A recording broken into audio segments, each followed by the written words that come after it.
Virginia tiene una ley de identificación con foto que fue aprobada el año pasado por la Asamblea General y es efectiva a partir de esta elección.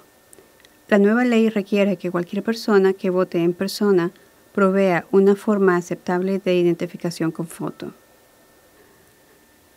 Formas de identificación con foto aceptables pueden incluir la licencia de conducir de Virginia, identificación militar, pasaporte de los Estados Unidos, identificación de una universidad de Virginia.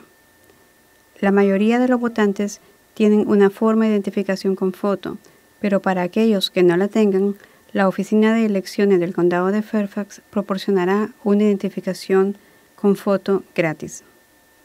Por favor, tenga en cuenta que cualquier votante elegible que vote en ausencia por correo no necesita presentar una identificación con foto.